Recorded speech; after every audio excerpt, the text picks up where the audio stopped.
Hello everyone, welcome to Bihar के number 1 channel Bihar board study में। और आज की वीडियो में हम देखने वाले हैं 12th क्लास की सोशियोलॉजी। और सोशियोलॉजी का हमारा काफ़ी इंपॉर्टेंट चैप्टर है सामाजिक संस्थाएं, निरंतरता एवं परिवर्तन, और जिसका पार्ट 2 है। पार्ट 1 आ चुका है, अगर आप लोगों ने नहीं देखा तो आप लोग देख लेना। और चैप्टर नंबर 3 है हमारा, काफ़ी इंपॉर्टेंट है और इसमें मैं बहुत कुछ बताने वाला हूँ। अगर आपने इस वीडियो को पूरा देखा तो 100% आपको समझ आएगा, अदरवाइज नहीं आएगा अगर आपने वीडियो छोड़ दिया आधे अधूरे पे। ठीक है, चलो फिर स्टार्ट करते हैं। पार्ट 1 में मैंने बहुत कुछ बताया था, फटाफट पार्ट 1 देख लेना, फिर इस पे आना। तो फटाफट पार्ट 1 देखो पहले जाके, देन इस पे आओ। चलो फिर स्टार्ट करते हैं। तो जाहिर सी बात है, हम इसमें पढ़ रहे थे जाति के बारे में, अपने देश के बारे में, किस तरह देश में परिवर्तन आया, पहले क्या था अब क्या है। तो अब देखते हैं जाति का जो समकालीन रूप है ना, मतलब जो आज का रूप है। क्योंकि देखो 1947 के आसपास जब हमने आज़ादी का टाइम देखा था, उस समय जाति का रूप और कुछ था। अगर हम पीछे और जाए, प्राचीन काल में जाए, जैसे कि बुद्ध में काल में जाए, जैन के काल में जाए, जैन धर्म के काल में जाए, जब पीरियड चल रहे थे ना महावीर का काल, तो उस समय की बात हो रही है। तो उस समय जाति का रूप अलग था, बट आज के टाइम पे अलग है। तो आपको पता होगा जब राष्ट्रवादी आंदोलन चल रहे थे, नेशनल मूवमेंट जिसे कहते हैं हम, तो राष्ट्रवादी जब आंदोलन चल रहे थे तो इस समय ना काफ़ी दलित संगठित भी बने थे। इन्होंने भी बहुत ज़्यादा आंदोलन चलाए थे, जिसमें आपको देखने को मिलेंगे ज्योतिबा फूले, बहुत इंपॉर्टेंट एक हस्ती है, इनकी बायोग्राफी आप पढ़ना। अगर आप चाहते हो तो मैं इनकी बायोग्राफी आपको बता दूंगा। पेरियार हैं, ये भी बहुत इंपॉर्टेंट है, समाज सुधारक जिसे कहते हैं। अब बाबा साहब अम्बेडकर, इनको कौन नहीं जानता, भारतीय संविधान के फादर भी कहे जाते हैं, ये भारतीय संविधान के जनक कहे जाते हैं ये। तो ये चीज़ें याद रखना आप लोग। तो ये अग्रणी थे, बहुत ज़्यादा इनका रोल था इन आंदोलन में। ये क्या थे, ये दलित संगठन थे, इन्होंने बहुत बड़ा योगदान दिया था। और इन्होंने भारत की आज़ादी में भी योगदान दिया था, और अपने जो दलित समाज था उसमें भी योगदान दिया था इन लोगों ने। और जो राज्य के कानून है, मतलब जो राज्य का मतलब होता है सरकार, जो हमारी गवर्नमेंट है, उसके जो कुछ रूल रेगुलेशन होते हैं, तो जाति प्रथा के लिए भी कानून बनाए, उन्मूलन करा इनका। जो जाति चल रहा था कि मतलब छुआछूत है, भेदभाव हुए, बहुत से होता था ना, आज के टाइम पे भी देखने को मिलता है। गांव वगैरह में, विलेज वगैरह में जाओगे तो देखने को मिलता है। होता क्या है कि मान के चलो ये खाट है ना, तो इस पे कोई अगर बड़ा जाति वाला बैठा हुआ है, तो जो छोटे जाति वाला होगा ना, भले उसकी कुछ भी उम्र हो, वो नीचे बैठता था। ठीक है, और उसको पानी वगैरह भी नहीं देते थे, पानी वगैरह भी नहीं पूछते थे। तो ऐसा चीज़ें देखने को मिलता था, और आज के टाइम पे भी देखने को मिलता है। तो ऐसा कुछ जाति पे होता था। तो ये चीज़ें आपको याद रखना, ध्यान रखना, ये क्वेश्चन आते हैं। और इसके लिए मतलब कि जो भेदभाव होता था, इसके लिए कुछ ठोस कदम उठाए गए। जैसे कि क्या करा गया, अनुसूचित जो जाति है, जो एसटी है, शेड्यूल्ड ट्राइब जिसे कहते हैं इंग्लिश में, ठीक है, और जनजाति, आई एम सॉरी, अनुसूचित जाति ये हो गया एससी, शेड्यूल कास्ट, और ये हो गया अनुसूचित जनजाति, हो गया शेड्यूल ट्राइब। ठीक है, इनके लिए आरक्षण आया। आरक्षण की बात उठी, आरक्षण के तहत इनको बहुत सारे बेनिफिट हुए, बहुत सारे लाभ हुए। तो ये कदम उठाए गए। और आधुनिक जो उद्योग है, मतलब इंडस्ट्री है, जितने भी आज के टाइम पे देखने को मिलते हैं, तो इसमें जाति प्रथा बिल्कुल भी नहीं है। यहाँ पे जाति के नाम पे किसी व्यक्ति को हम जॉब से नहीं निकाल सकते, या उससे जॉब के लिए मना नहीं कर सकते, जस्ट बिकॉज उसकी जाति कुछ और है। तो ये भी आया। और शहरीकरण, शहरीकरण मतलब क्या होता है, बड़े बड़े शहर, फॉर एग्जाम्पल देखोगे दिल्ली हो गया, मुंबई हो गया, कर्नाटक का बेंगलोर हो गया, या जितने भी बड़े बड़े शहर हैं, यहाँ पे जाति प्रथा कमज़ोर हुई है शहरीकरण के कारण। क्योंकि यहाँ पे पता है, जो शहर क्यों बनते हैं, पैसे से बनते हैं, बिजनेस से बनते हैं। और बिजनेस का सबसे बड़ा असूल होता है बेनिफिट। अगर आप बिजनेस चला रहे हो तो आपका जो असूल होगा, बेनिफिट होगा। मान के चलो कि ये कोई कंपनी है, तो यहाँ पे अगर जाता है कोई व्यक्ति ना, तो उसका काम देखा जाता है, वर्क देखा जाता है कि आप कितना वर्क कर लेते हो। ठीक है, अगर आपको वर्क नहीं आता, देन आपको निकाल दिया जाएगा। तो वर्क पे डिपेंड करता है, आपकी जाति धर्म से लेना देना नहीं होता मालिक को। ठीक है, तो यही इंपॉर्टेंट है। और सांस्कृतिकरण व घरेलू क्षेत्रों में जाति थोड़ी सिद्ध हुई है। तो अब घरेलू क्षेत्रों में थोड़ा ये हुआ है। और अंतर्विवाह हो गया, आधुनिकीकरण परिवर्तन से भी अप्रभावित रही, और कुछ लचीली हो गई। तो ठीक है, ये सब चीज़ें भी देखने को मिलती हैं हमें, कि जाति प्रथा पे किस तरह इम्पैक्ट पड़ा आफ्टर इंडिपेंडेंस, या आफ्टर फ्रीडम भी कह सकते हो आप लोग, आज़ादी के बाद। तो बहुत सारे इम्पैक्ट पड़े थे इन पे। और जाति के नाम पे तो बहुत दंगे भी हुए हैं, हर जगह होते रहते हैं। तो ये सब चीज़ें। अगला टॉपिक है हमारा संस्कृतिकरण, बहुत इंपॉर्टेंट टॉपिक है, ध्यान रखना। तो इसमें क्या होता है, किसको कह सकते हैं संस्कृतिकरण। तो इसमें पता है क्या कहते हैं, जो संस्कृतिकरण एक प्रक्रिया है। क्या है, एक प्रक्रिया।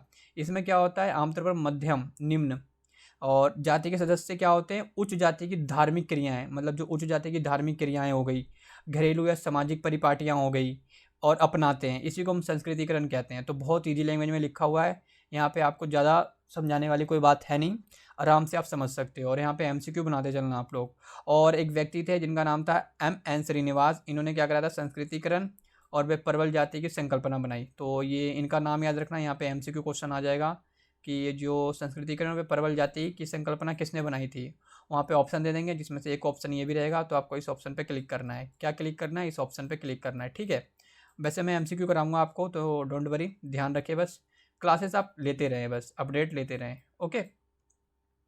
अब परवल जाति, जैसा कि पीछे आया, परवल जाति देख लेते हैं।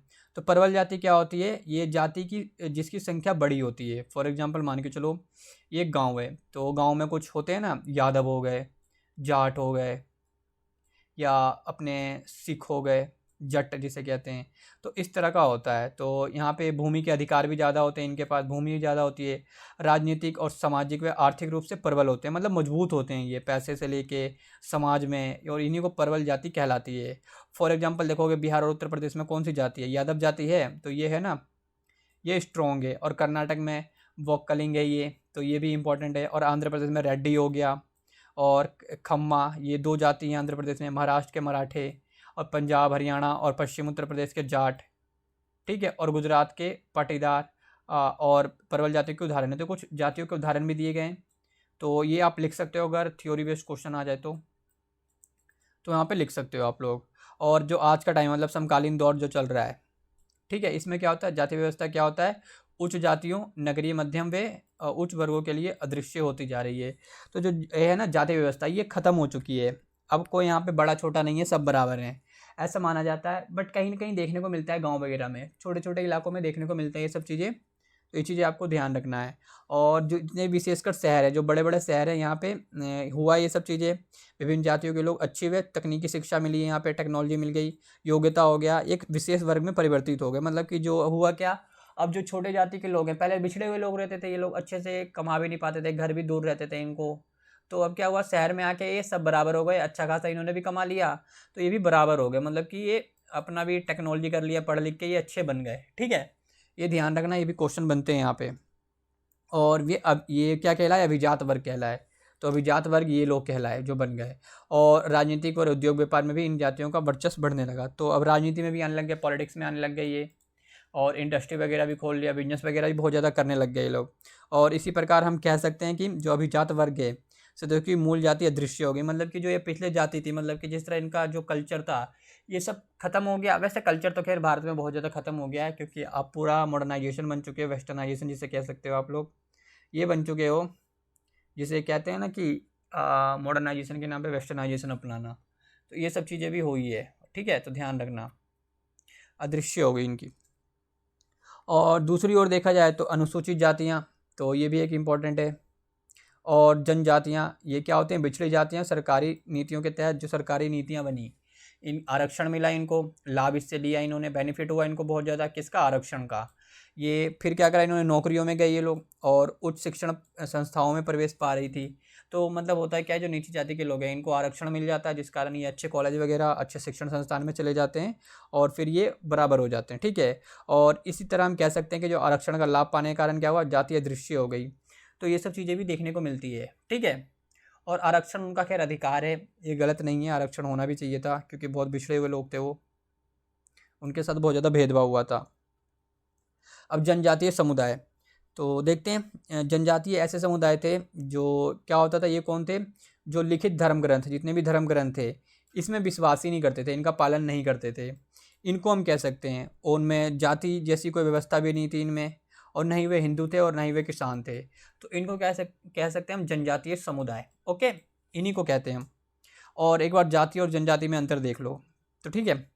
तो शुद्धता और शुद्धता की धारणा पर आधारित है ये, तो ये भी इंपॉर्टेंट है। धर्म में विश्वास करते थे, लिखित धर्म ग्रंथ मिलते हैं इनमें।